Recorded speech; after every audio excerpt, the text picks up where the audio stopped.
Salve, questa è la recensione del TV LED LG da 49 pollici SM8002 PLA. Qui vi dice, vedete, la potenza corrente alternata 100-240 volt, 50-60 135 watt di potenza assorbita, il numero seriale, vedete, assemblato in Polonia. Qui ci sono tutte vedete, le indicazioni, di stare attenti perché scarica di corrente, vedete.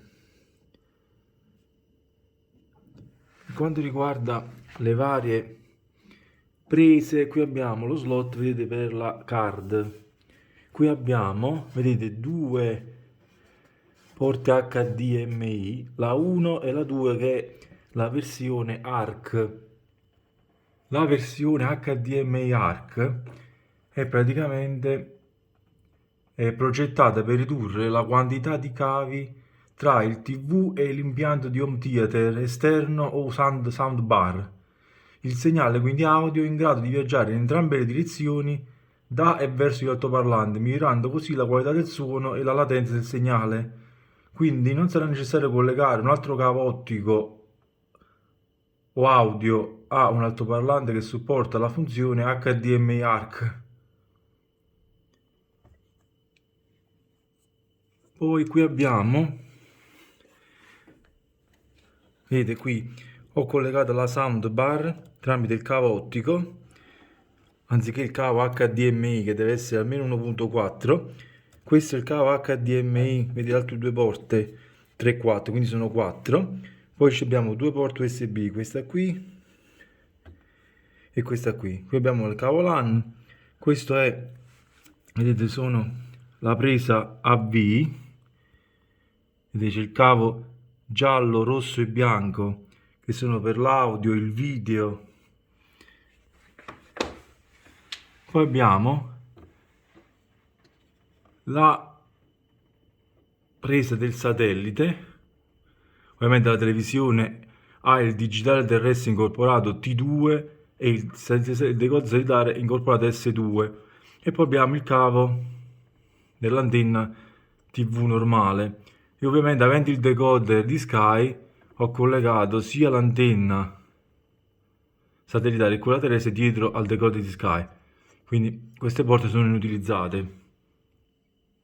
Questo è il telecomando della televisione, vedete? Questo è il pulsante per accendere e spegnere, qui ovviamente per passare ai vari dispositivi, per esempio il decoder. Poi abbiamo, vedete, i canali, i numeri il canale questo della lista.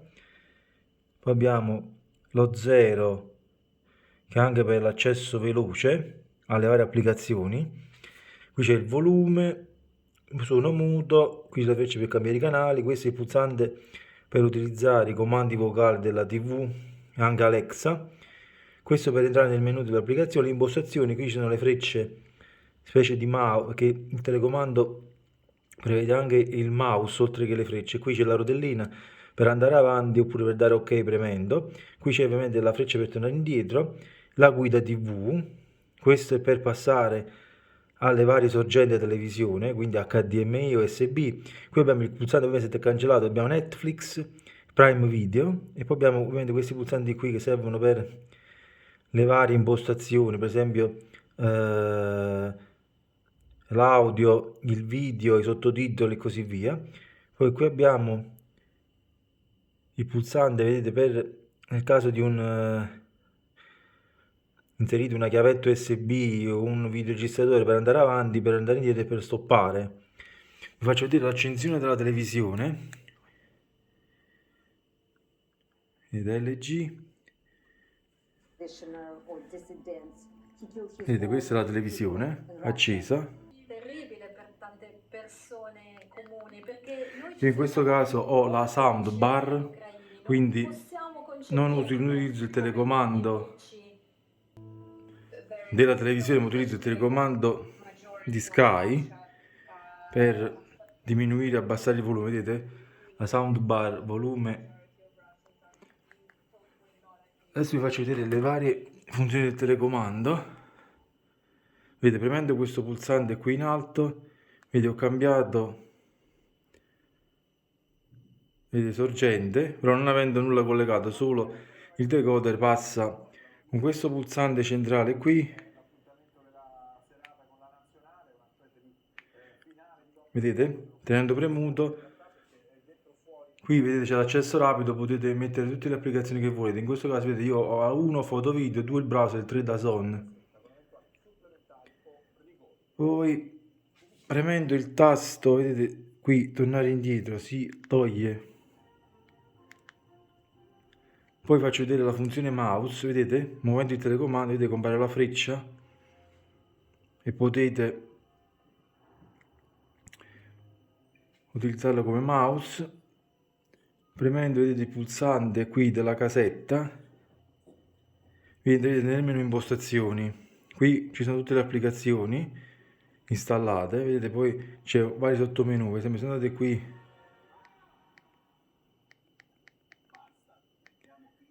vedete foto e video, c'è questo sottomenu, Alexa non c'è, DAZN non c'è. L'indecisione arriva sovrana. Non so se ascoltare. Se cliccate su DAZN, vi faccio vedere quanto impiega per l'attivazione dell'applicazione. Vedete?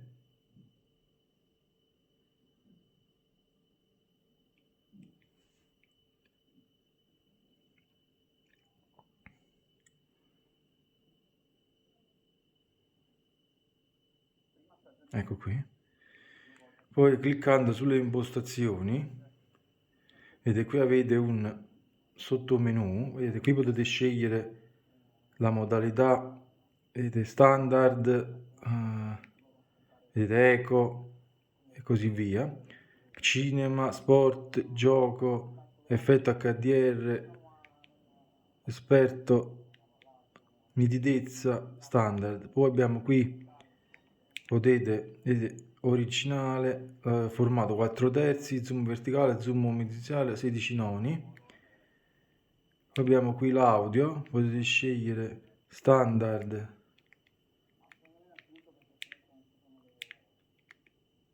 poi c'è qui l'uscita, vedete audio, che in questo caso vedete ottico perché è collegata alla soundbar, oppure potete scegliere l'HDMI ARC, oppure l'altoparlante, oppure in questo caso Bluetooth. Qui c'è il timer di spegnimento, disattiva. Qui c'è la connessione.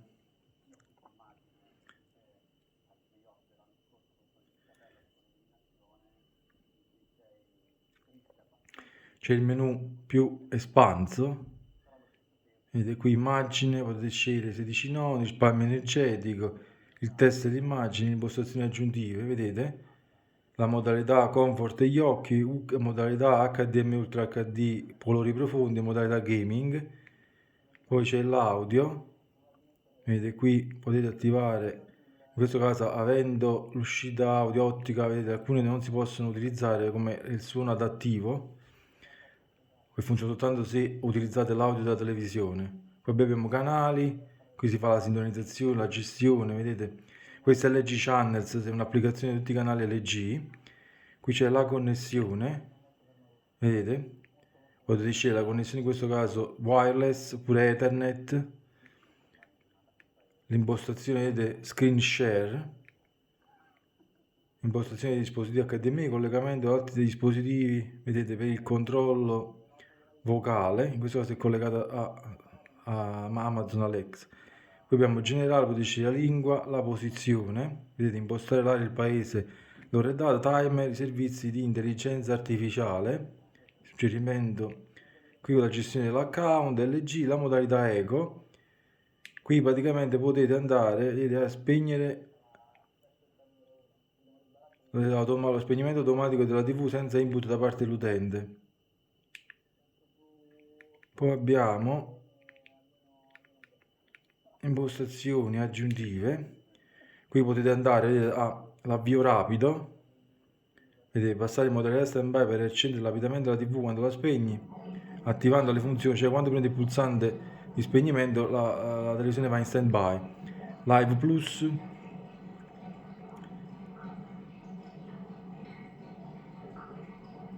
Abbiamo l'annuncio, controllare e configurare gli annunci, spia stand by, vedete in questo caso non c'è nessuna spia perché l'ho disattivata. Qui c'è la tastiera LG keyboard, screensaver, nel caso vedete la televisione non vedete statico ha ricevuto alcun input da parte dell'utente, basta uno screensaver, se questa opzione è disattivata lo schermo statico può rimanere più a lungo e rovinare la qualità dello schermo, a volte anche in maniera difficilmente rimediabile. Poi abbiamo la sicurezza. Qui blocco canali, la password parental control, l'accessibilità, qui vedete c'è l'audio guida, opzione puntatore, descrizione audio, descrivi il contenuto dello schermo con la voce per spettatori non vedenti. Vi faccio vedere ora un video in 4K su YouTube. Vedete, cerco qui. Scrivo 4K,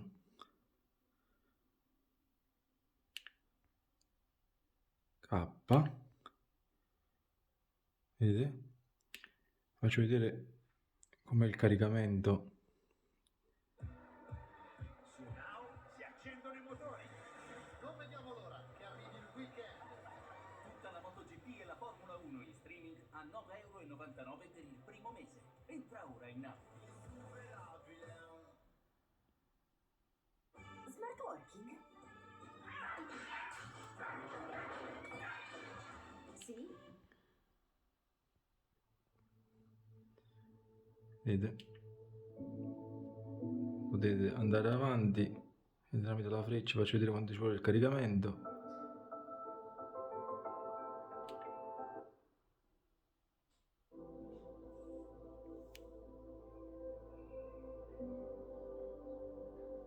Per quanto riguarda qui sul sito LG trovate, vedete, le specifiche tecniche, dimensione 49 pollici, display nanocell, smart TV, retroilluminazione Edge, LED, pannello IPS, sì, la risoluzione vedete 3840x2160 e il local dimming.